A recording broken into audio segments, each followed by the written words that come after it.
Assalamualaikum warahmatullahi wabarakatuh. Alhamdulillah hamdan katsiran thayyiban mubarakan fi kama yuhibbu rabbuna wa yardah. Asyhadu an la ilaha illallah wahdahu la syarikalah wa asyhadu anna Muhammadan abduhu wa rasuluh. Wassalatu wassalamu ala Rasulillah wa ala alihi wa ashabihi wa man tabi'ahum bi ihsanin ila yaumiddin, amma ba'du. Ya ayyuhalladzina amanu taqullaha haqqa tuqatih wa la tamutunna illa wa antum muslimun.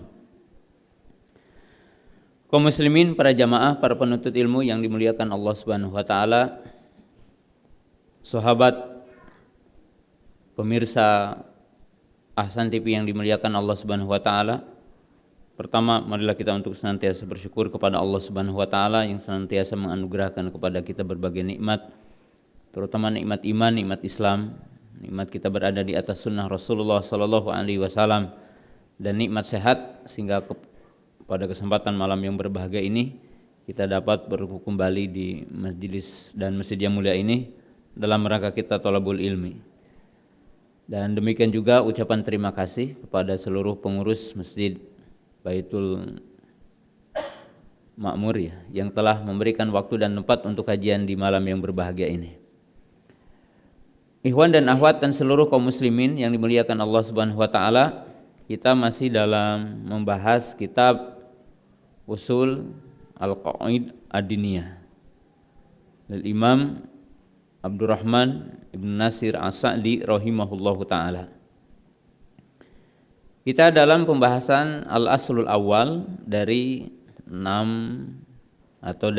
poin yang disebutkan oleh Asy-Syaikh rahimahullahu taala dalam kitab pokok-pokok akidah Islam, yaitu tentang tauhid.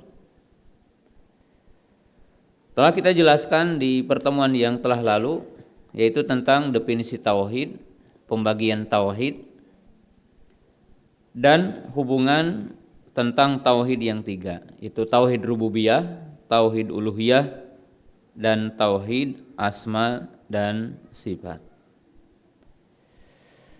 Kita akan kembali sedikit untuk mengingat tentang pokok yang merupakan pokok ajaran Islam adalah tauhid. Dan tauhid dalam penjelasan Syekh rahimahullahu ta'ala, yaitu di awalnya sudah dikatakan hadut tauhid al-jami li anwaihi, yaitu batasan tauhid atau definisi tauhid yang mencakup kepada jenis-jenis tauhid, yaitu tauhid rububiyah, tauhid uluhiyah, dan tauhid asma dan sifat. Nah, akhir pembahasan kita sebelum kita masuk kepada bahasan setelahnya, yaitu alaqah baina hadhil anwa' as-salasah, yaitu kaitan dari 3 tauhid. Nah, para ulama telah menjelaskan kaidah-kaidah penting tentang tauhid. Yang pertama, tauhid rububiyah yastalzimu tauhid uluhiyah, wa tauhid uluhiyah mutadhamminun li tauhid rububiyah, wa tauhidu al asma'i wa sifat mutadhamminun li tauhid rububiyah mustalzimun li tauhid uluhiyah. Nah, kita jelaskan sekilas 3 redaksi yang disebutkan oleh para ulama tentang masalah tauhid. Tauhid rububiyah mustalzimun li tauhid uluhiyah. Artinya bahwa mentauhidkan rububiyah maka mewajibkan orang untuk mentauhidkan Allah dalam uluhiyahnya. Atau dalam bahasa lain, tauhid rububiyah sebagai dalil untuk tauhid uluhiyah. Dalam makna yang mungkin lebih sederhana dan mudah untuk dipahami, kalau kita meyakini bahwa Allah esa dalam mencipta, esa dalam kepemilikan, dan esa dalam pengaturan, maka punya konsekuensi bahwa tempat meminta, tempat bergantung, tempat berdoa hanya satu, yaitu Allah. Dalam arti mentauhidkan rububiyah bagi Allah mewajibkan kita untuk mentauhidkan Allah dalam uluhiyahnya. Sebagaimana dalil-dalil yang ada dalam Quran. Ya, contohnya dalam surah Al-Fatihah di ayat yang keempatnya, Iyyaka na'budu wa iyyaka nasta'in. Maka Allah berdalil terlebih dahulu dengan tauhid rububiyah, yaitu alhamdulillahirabbil alamin arrahmanirrahim maliki yaumiddin, baru iyyaka na'budu wa iyyaka nasta'in. Maka dikatakan dalam bahasa yang juga mudah untuk kita pahami, al mustahiqu bil ibadah huwa al mutassifu bisifati rububiyah al mutassifu bisifati al-kamilah. Artinya zat yang berhak diibadahi adalah zat yang disifati dengan sifat rububiyah dan zat yang disifati dengan sifat-sifat yang sempurna. Artinya secara akal bahwa manusia tidak mungkin meminta bergantung kepada zat yang tidak memiliki sesuatu. Kepemilikan yang mutlak adalah Allah. Yang mengatur adalah Allah, yang memberi, yang menahan adalah Allah. Maka mewajibkan meminta hanya kepada Allah, bertawakal hanya kepada Allah. Itu maknanya tauhid rububiyah mustalzimun bitauhid uluhiyah. Sedangkan yang kedua, tauhid uluhiyah mutadamminun li tauhid rububiyah. Artinya tauhid uluhiyah mengandung penetapan tauhid rububiyah. Artinya, kalau orang mengikhlaskan ibadah kepada Allah, mengikhlaskan doa kepada Allah, mengikhlaskan haub kepada Allah, mengikhlaskan roja kepada Allah, itu dalam keyakinan bahwa Allah yang mencipta, yang memiliki, yang mengatur, yang memberi, yang menahan, Allah. Jadi kalau kita mengikhlaskan ibadah kepada Allah, mengikhlaskan taat kepada Allah, itu dalam kandungan kita meyakini rububiyah Allah. Ya. Dalam keyakinan bahwa Allah yang mencipta, yang memiliki, yang mengatur, yang memberi rizki, yang menahan, yang memberikan keluasan, yang mengangkat, menghinakan adalah Allah. Sehingga tauhid uluhiyah itu otomatis mengandung keimanan kepada tauhid rububiyah. Ya, itu dari sisi hubungannya. Pada poin yang ketiga, yaitu tauhid asma dan sifat, itu mengandung tauhid rububiyah.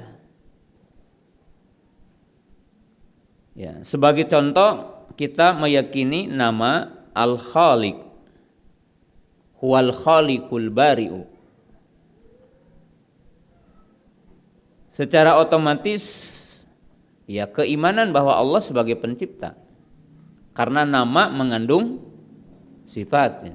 Jadi nama mengandung sifat. Ya.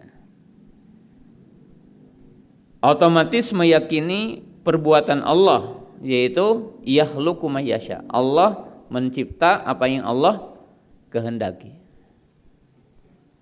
Jadi otomatis beriman kepada nama Allah, beriman kepada rububiyah Allah. Seperti kita mengimani Allah namanya Ar-Razik, berarti yarzuku, mengimani kepada perbuatan Allah, yarzuku.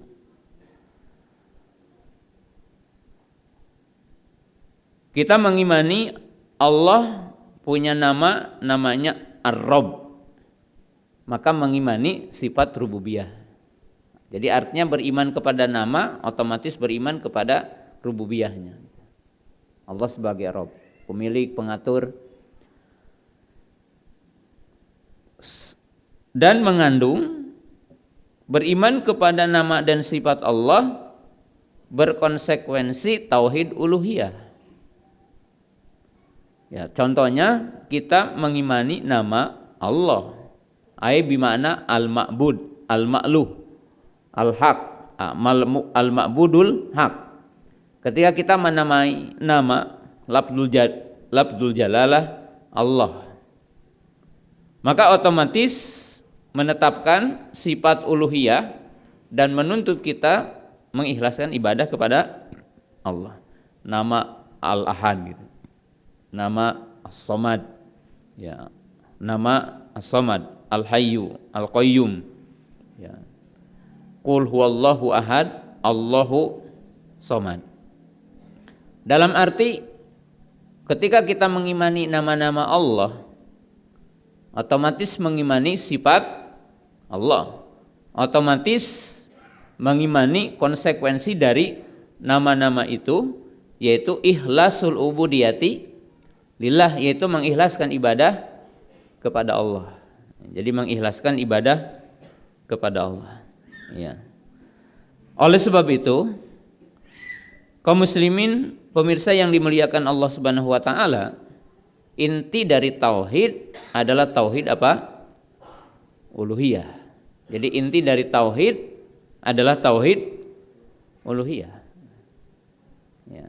Karena tauhid rububiyah dan tauhid asma dan sifat intinya sebagai dalil kepada tauhid uluhiyah. Jadi sebagai dalil untuk tauhid uluhiyah.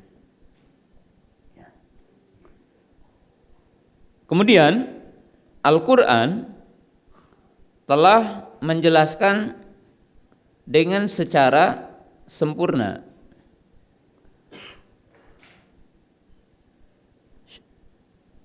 dikatakan oleh para ulama bahwa Quran telah menjelaskan tauhid dengan berbagai sisi pendalilan.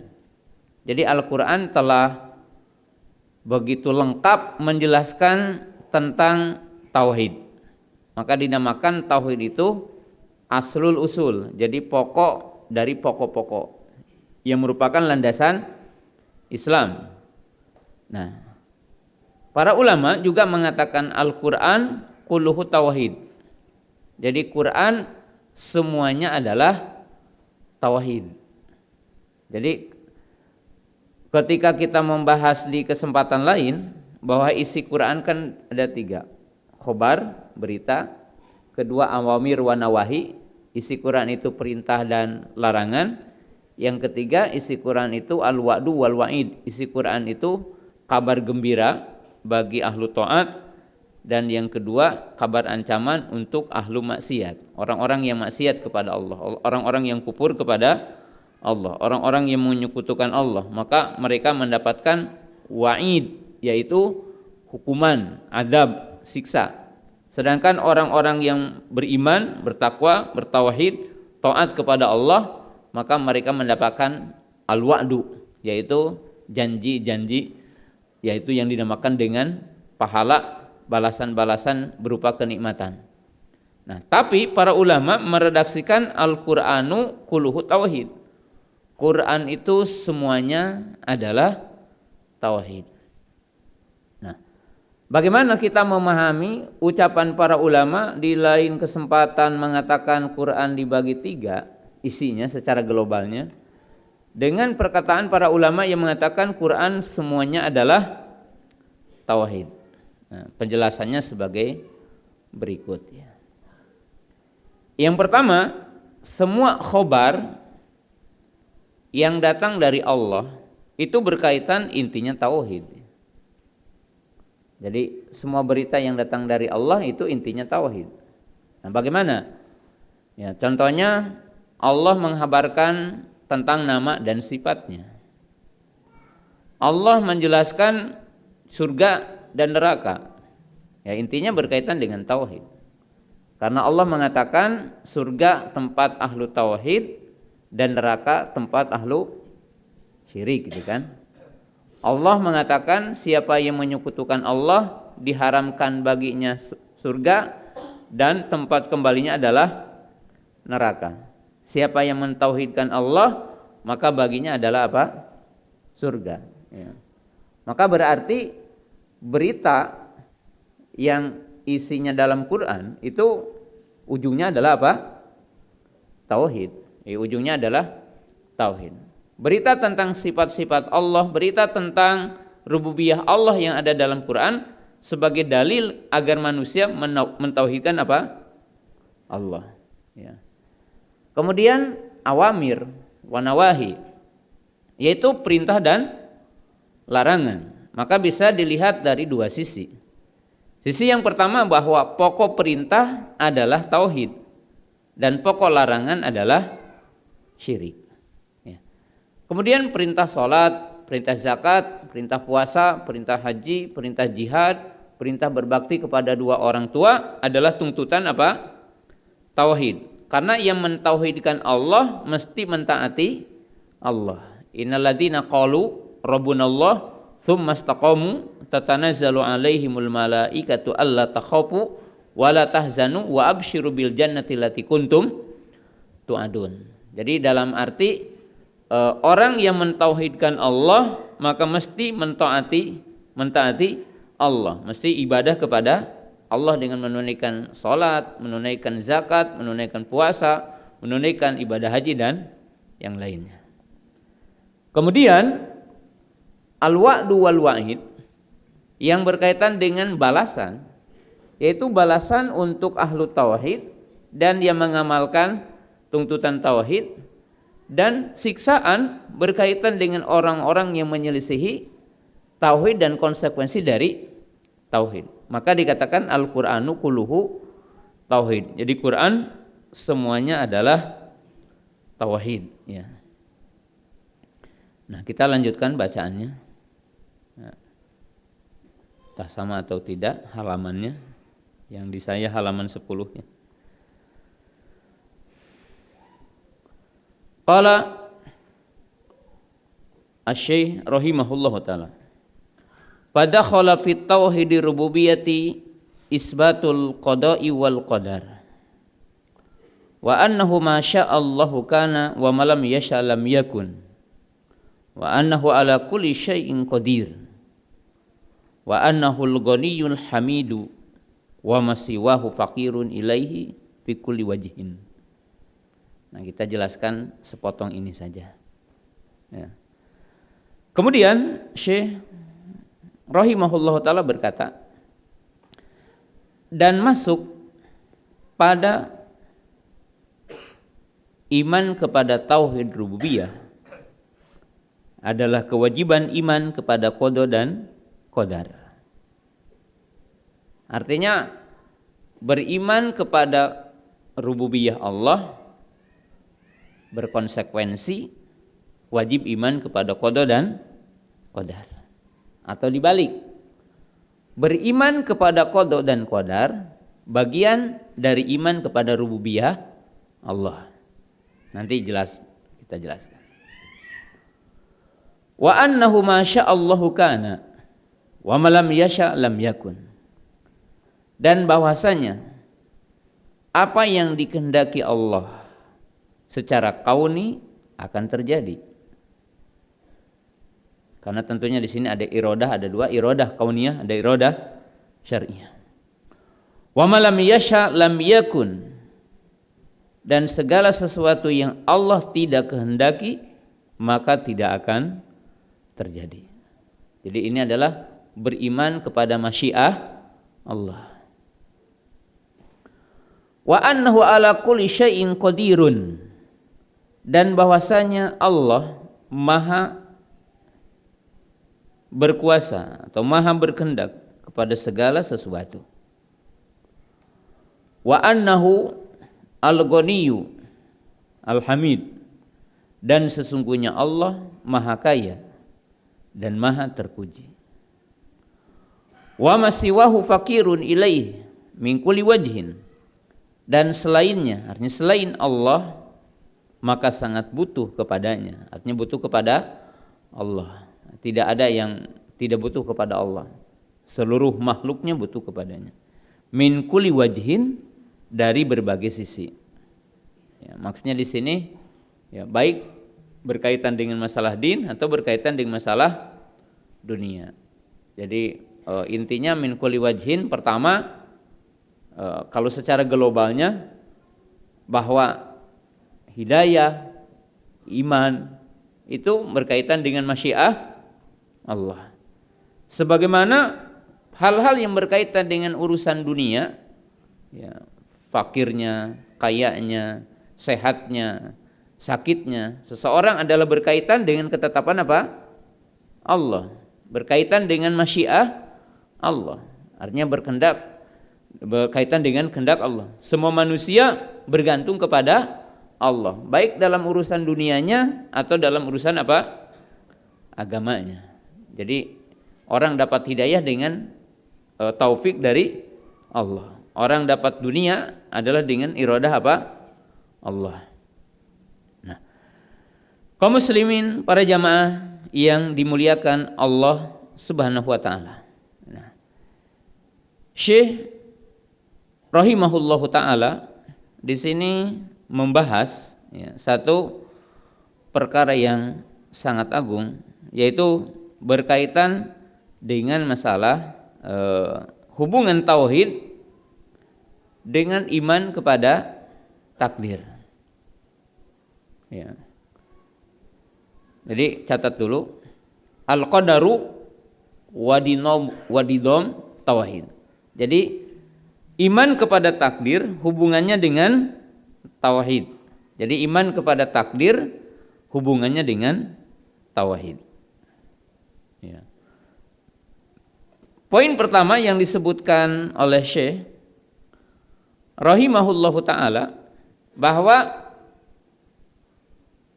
di antara hal yang masuk kepada bab rububiyah adalah bab yang berkaitan dengan takdir, atau dibalik agar lebih mudah pahamnya, yaitu beriman kepada takdir adalah bagian dari beriman kepada rububiyah Allah. Nah, kita jelaskan biar kita paham ya. Ya. Jadi ada dua sisi yang kita bahas.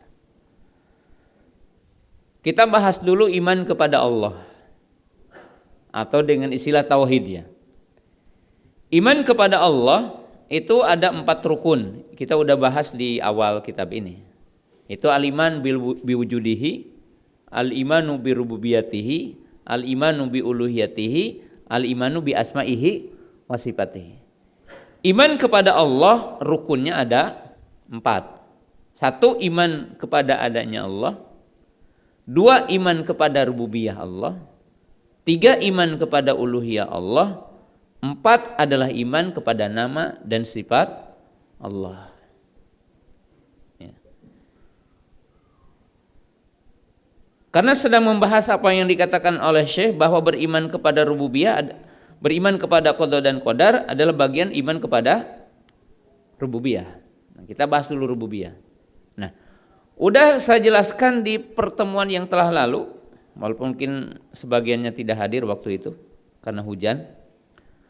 Beriman kepada rububiyah Allah, ya, cakupan pokoknya ada 3 ya, yaitu apa? Ifradullahi bil khalqi, ifradullahi bil mulki, ifradullahi ta'ala bitadbir. Tauhid rububiyah kalau diglobalkan beriman kepada 3 hal yang sangat pokok. Itu mengesahkan Allah dalam penciptaan, bi anna Allah ta'ala huwal khaliq. Allah itu esa dalam mencipta. Allah yang menciptakan alam semesta dan isinya, menciptakan manusia dan apa yang diperbuat oleh manusia. Allahul khaliq, Allah sebagai pencipta. Kemudian ifradullahi bil mulki, mengesahkan Allah dalam kepemilikan. Artinya manusia milik Allah, semua makhluk adalah milik Allah. Kalau milik Allah berarti tahta tasarrufihi, berarti di bawah kendali Allah. Allah yang mengendalikan. Orang jadi iman, orang jadi kufur, orang jadi berkuasa, orang tidak berkuasa. Itu adalah Allah yang mengaturnya, yang tasarrufnya. Kemudian ifradullahi ta'ala bitadbir, itu mengesahkan Allah Ta'ala dalam pengurusan. Rabbus samawati wal ardh, yang mengatur semua alam semesta dan isi-isinya adalah Allah. Nah, ini tauhid apa? Rububiyah. Otomatis ya Allah yang menghidupkan, Allah yang mematikan, Allah yang memberi rizki dan seterusnya. Itu makna tauhid rububiyah. Ya. Nah, kita sebutkan dulu ini satu jihah. Nanti alaqahnya akan ketemu gitu ya. Nah, sekarang kita bahas iman kepada takdir. Iman kepada takdir adalah bagian dari rukun iman yang 6. Sepakat ya. Jadi bagian dari rukun iman yang 6. Ya. Dalilnya sebagaimana kita telah ketahui dalam ucapan yang dikatakan oleh Nabi SAW ketika ditanya oleh siapa? Malaikat Jibril. Mal iman, al iman antumina billahi wa malaikatihi wa kutubihi wa rusulihi wal yaumil akhiri wa antumina bil qadari khairihi wa syarrihi. Ya. Kemudian para ulama membahas rukun iman kepada takdir ada 4. Jadi ada hubungannya nanti dengan iman kepada Allah ataupun dengan tauhid yang 3 tadi. Iman kepada takdir itu ada 4 martabat atau ada 4 rukun. Ya, jadi ada 4 martabat atau ada 4 rukun. Ya. Yang pertama, al-iman bil ilmi, yaitu al-iman bi ilmillahi as-sabiq al-kamil al-muhitu bi kulli syai'. Ya, rukun iman kepada takdir yang pertama, iman kepada ilmu. Yang dimaksud ilmu Allah, yaitu ilmu yang mendahului kepada semua kejadian. Dalam arti Allah tahu sebelum segala sesuatu terjadi. Ilmu yang sempurna yang meliputi segala sesuatu. Dalam arti dikatakan Allahu alimun bimakana wa bima sayakun. Allah tahu apa yang terjadi dan apa yang akan terjadi. Jadi semua apa yang terjadi di bawah ilmu Allah. Allah mengetahui segala sesuatu. Ya. Yang kedua, al-imanu bil kitabah. Ya, jadi kita mengetahui bahwa segala sesuatu itu telah ditulis di mana? Di Lauhil Mahfuz. Nah, ini adalah martabat yang kedua, al-ilmu bil kitabah. Ya. Yang ketiga, al-imanu bil masyiah, yaitu iman kepada masyiah Allah. Yang artinya poin yang tadi, bahwa tidak ada yang terjadi kecuali dengan masyiah Allah.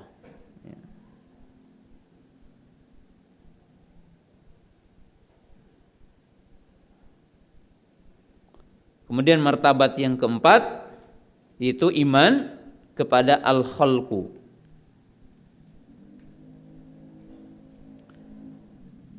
yaitu iman bahwa Allah pencipta segala sesuatu. Wa masiwahu wal makhluk, selain Allah adalah makhluk. Jadi selain Allah adalah makhluk.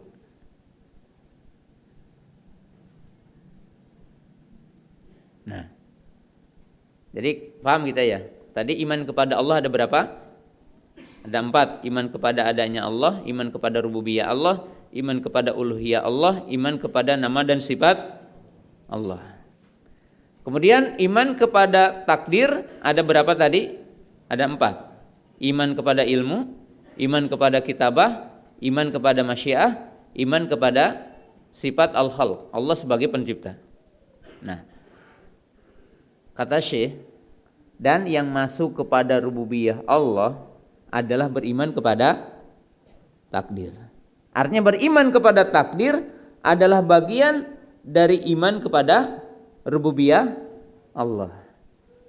Nah, gimana cara kita memahaminya? Nah, pahami yang tadi dulu. Yang 4 tadi, ilmu, kemudian apa? Kitabah, masyiah, al-khalq. Maka ini berkaitan dengan apa? Rububiyah semuanya, gitu kan? Jadi yang 4 ini berkaitan dengan apa? Rububiyah Allah Subhanahu wa taala, ya. Itu yang pertama. Jadi kita paham dua sisi itu, ya. Jadi artinya iman kepada penciptaan Allah, iman kepada masyiah Allah. Maka tentunya ini berkaitan dengan rububiyah Allah. Allah sebagai Rabb, Allah yang memiliki, Allah yang mencipta, Allah yang mengatur. Maka masuk kepada rububiyah Allah, semuanya berkaitan dengan rukun iman kepada takdir yang 4. Jadi disitulah alaqohnya. Disitulah apa? Kaitannya, relevansinya. Jadi antara keduanya. Itu satu poin. Ya. Kemudian yang kedua,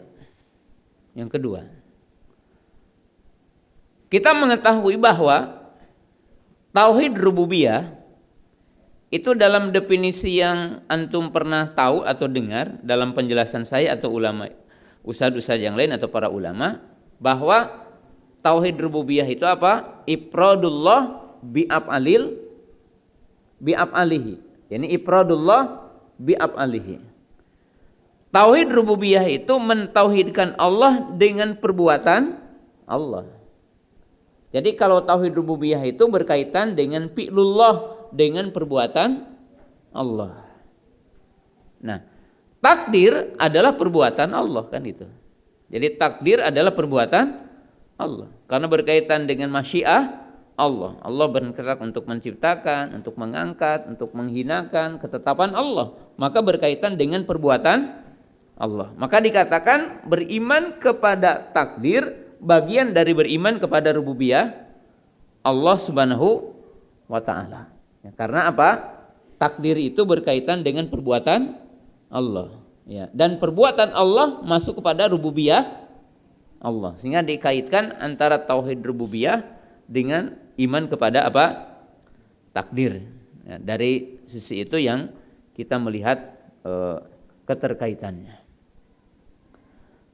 Tapi kalau kita ditanya lebih jauh dari penjelasan itu, apakah semua tauhid yang 3 ada hubungannya dengan tauhid? Jadi apakah iman kepada takdir punya hubungan dengan tauhid yang 3? Maka para ulama menjelaskan sebagai berikut. Jadi penjelasan para ulama sebagai berikut.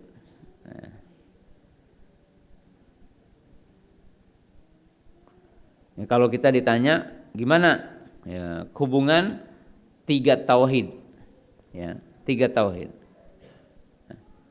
maka penjelasannya sebagai berikut.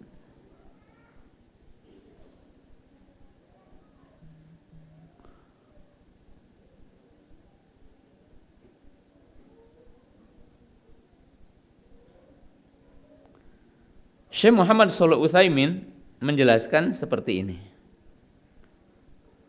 Ta'alluquhu bi rububiyah aktsaru min ta'alluqihi bil uluhiyah wal asma'i was sifat. Tsumma ta'alluquhu bil asma'i was sifat aktsaru min ta'alluqihi bil uluhiyah. Wa ta'alluqu bil uluhiyah aidan dhahirun. Li'anna al uluhiyata binisbati lillah yusamma tauhid uluhiyah. Wa binisbati lil abdi yusamma tauhidul ibadah. Wal ibadatu fi'lul abdi. Falaha ta'alluqu bil qadari. wal imanu bil qadari lahu masasu bi aqsami tauhid thalatha. Ini perhatikan. Ketika kita ditanya apakah tauhid yang 3 berkaitan dengan takdir atau iman kepada takdir punya hubungan dengan 3 tauhid, maka Syekh Muhammad Shalih Utsaimin memberikan jawaban. Dan ini seperti juga dikatakan oleh Imam Ibnu Qayyim, Ibnu Taimiyah dan para ulama yang lain sebelumnya. Beliau mengatakan tauhid rububiyah itu lebih luas hubungannya dengan iman kepada takdir ketimbang tauhid uluhiyah dan asma dan sifat. Jadi tentang tauhid rububiyah dengan takdir lebih luas dan lebih kuat hubungannya ketimbang tauhid uluhiyah dan asma dan sifat. Dan tauhid asma dan sifat itu lebih banyak dan lebih luas hubungannya dengan takdir daripada tauhid uluhiyah. Jadi tahapannya tauhid rububiyah, tauhid asma dan sifat. Lalu beliau mengatakan, tapi tauhid uluhiyah pun nampak hubungannya dengan masalah iman kepada takdir. Bagaimana katanya? Beliau mengatakan, karena tauhid uluhiyah apabila dinisbatkan bagi Allah, artinya di sini adalah hak Allah, maka dinamakan dengan istilah tauhid uluhiyah.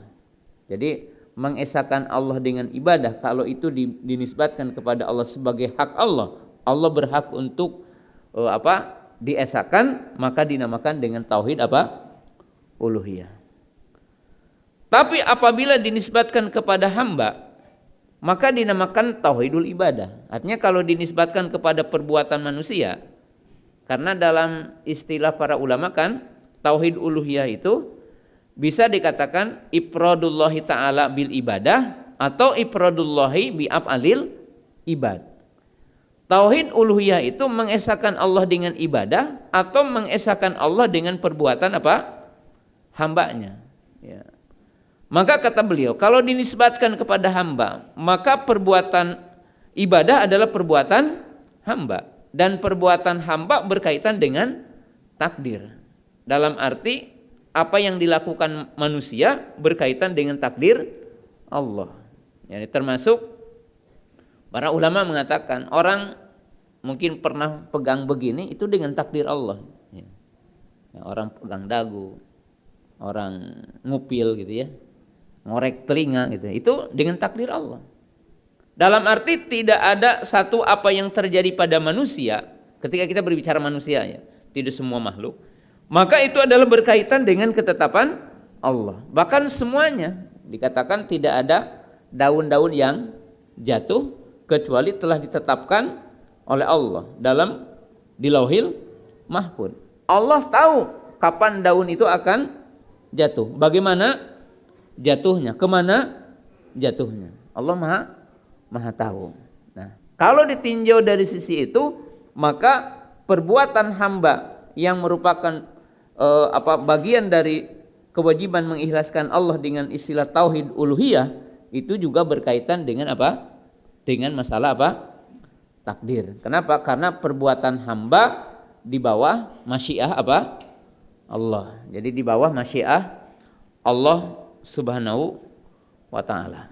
Ya, jadi itu penjelasan para ulama ketika menjelaskan hubungan antara iman kepada takdir dengan iman kepada masalah dengan hubungan dengan tauhid, hubungan dengan tauhid, yaitu tauhid yang 3.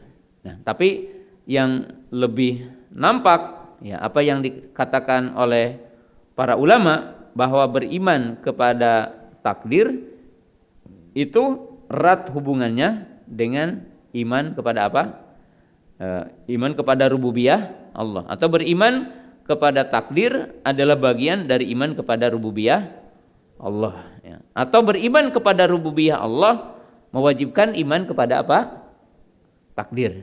Dibolak-balik itu adalah boleh gitu. Dalam arti sama definisinya. Ya. Kita lihat di sini kaidah pentingnya. Ya, jadi ada dua bagian penting. Yang pertama, kita mengatakan apa? La yatimu al-imanu billah hatta yu'mina birububiyatihi. Tidak sempurna iman kepada Allah sehingga beriman kepada rububiyah Allah. Itu apa? Kaidahnya itu. Jadi kalau orang mengingkari rububiyah Allah berarti kufur. Yang kedua,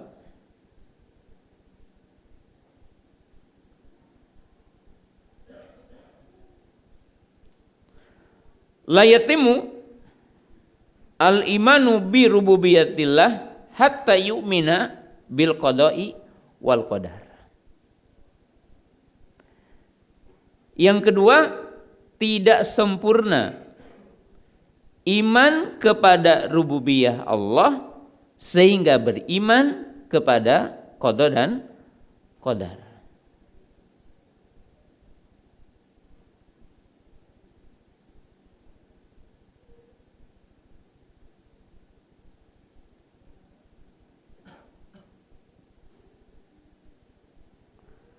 Imam Ahmad rahimahullah ta'ala berkata, al-qadaru qudratullah. Yani al-qadaru qudratullah.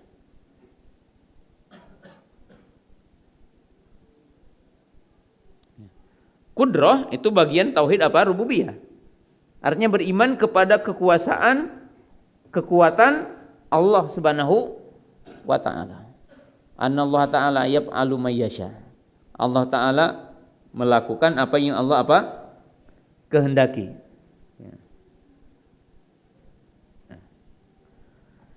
Beriman kepada takdir tidak sempurna sehingga beriman kepada 4 tingkatan tadi. Itu iman kepada ilmu Allah, iman kepada kitabah, iman kepada masyiah, iman kepada apa? Al-khalqu. Yang tentunya 4 ini bagian dari iman kepada apa? Rububiyah Allah. Ya. Lebih jelasnya ya, panjang itu. Artinya gini, Allah mencipta, Allah memiliki, mengatur, otomatis Allah disifati dengan ilmu. Karena Allah mencipta dengan ilmunya. Jadi Allah mencipta dengan ilmunya. Masa yang mencipta alam semesta disifati dengan apa? Ilmu kan gitu.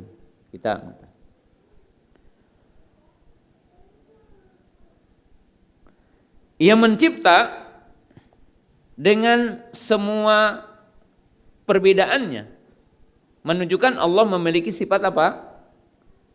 Qudrah. Dan Allah memiliki sifat apa? Iradah. Ya, Allah menciptakan bumi, Allah menciptakan langit dan menciptakan makhluk yang berbeda. Apa mungkin zat yang tidak punya kehendak? Tidak mungkin gitu ya. Allah menciptakan dengan apa kehendaknya? Dengan ilmunya. Ya. Nah, kemudian kita mengetahui bahwa Allah menciptakan makhluknya dengan hikmahnya. Ya. Masyiah Allah, iradah Allah berkaitan dengan hikmah dan keadilannya.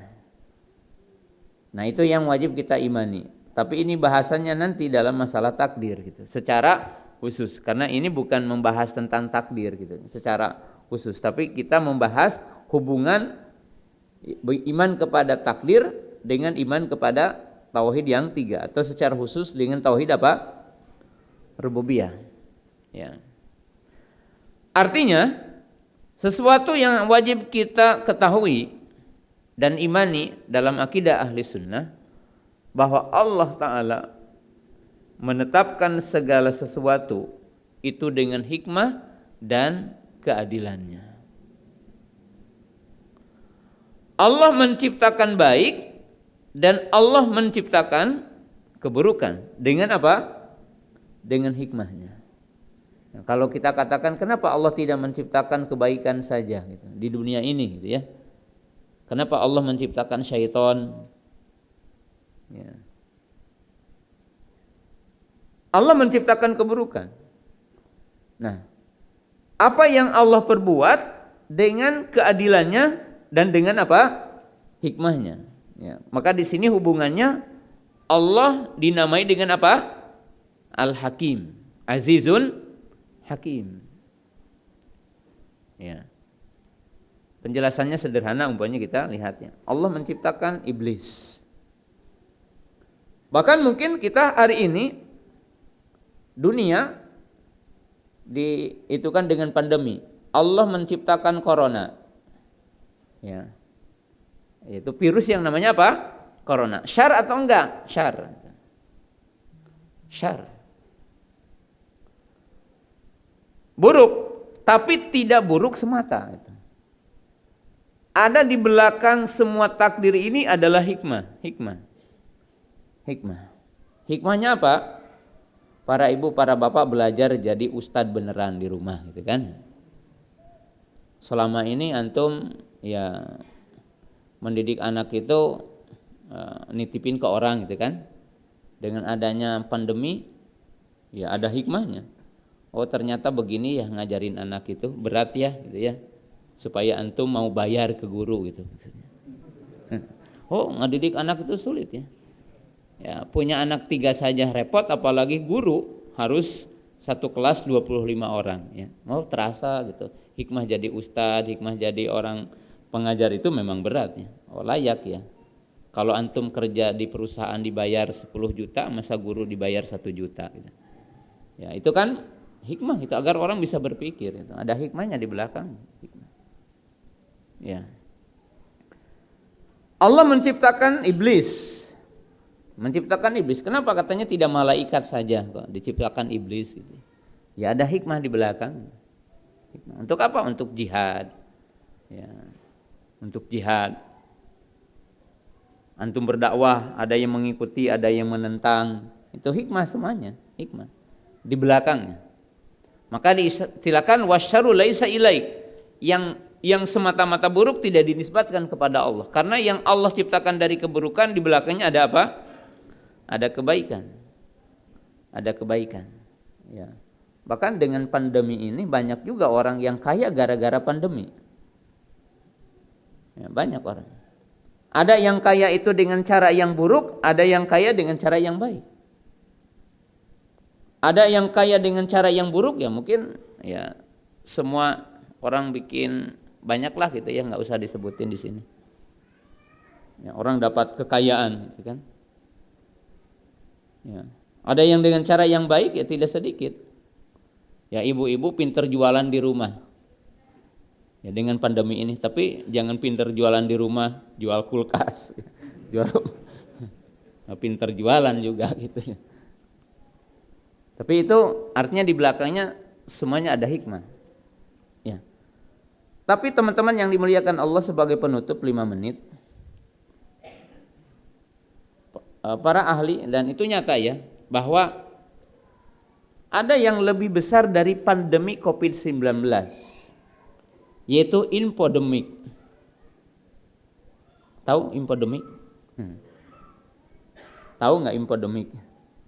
Ada pandemik ya COVID-19 ini fitnah ya, artinya ujian. Tapi sesungguhnya ada yang lebih besar dari COVID-19 ya, merusak kepada tubuh manusia, yaitu infodemik. Itu apa? Kelebihan informasi yang tidak akurat. Jadi kelebihan informasi yang tidak akurat. Ya pemerintah kita, kepolisian itu kan diributkan dengan konten yang namanya YouTube gitu kan. Orang sekarang memotong-motong ceramah ustadz, memotong-motong orang yang tadinya mungkin kontennya baik dipotong jadi ricuh gitu ya. Kemudian info tentang COVID-19 gitu kan. Info yang antum percaya yang mana gitu kan ya. Definisi vaksin, cerita divaksin orang gitu. Infonya yang antum terima yang mana? Saking banyaknya. Karena info yang tidak benar lebih banyak dari info yang benar, gitu kan. Bahkan mungkin antum bisa mati ya gara-gara info semata, gitu kan. Ya. Stres itu. Bahkan antum juga kan tidak cerdas. Ada kejadian di suatu tempat, antum share gitu kan, menambah takut orang, berarti antum bawa info yang mau bikin orang lain, ya, antum kajian di sini jadi takut gitu kan, kenapa ada kejadian di sana, gitu. Padahal nggak usah di share untuk di sini, antum tenang-tenang aja kan di sini. Nah itu namanya infodemik. Jadi antum harus jadi orang cerdas hari ini. Bagaimana informasi itu kan? Informasi sampai ke kita. Ya. Apalagi sekarang kan infonya semua. Ya. Yang bisa dipercaya sekian persen, yang tidak bisa dipercaya. Dan saya ingin menyampaikan nasihat ya, 3 menit lagi ini. Apa? Infodemik karena berkaitan dengan konten ilmu. Konten ilmu. Syekh Albani rahimahullah ta'ala menukil satu ucapan yang itu dari udaba, artinya ahli bahasa dulu, orang-orang hikmah mengatakan ya, bahwa di negeri kami katanya burung pipit itu disangka burung elang. Apa sih maknanya? Jadi burung pipit disangka burung elang. Maknanya apa? Sekarang ini kita tidak mengetahui kapasitas ilmu, kompetensi ulama. Antum jangan orang awam, antum yang duduk aja di sini.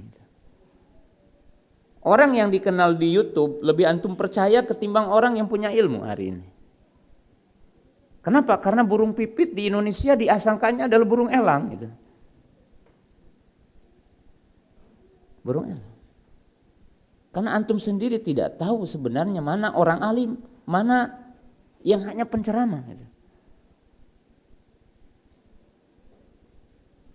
Dan ini fitnahnya lebih besar gitu. Lebih besar.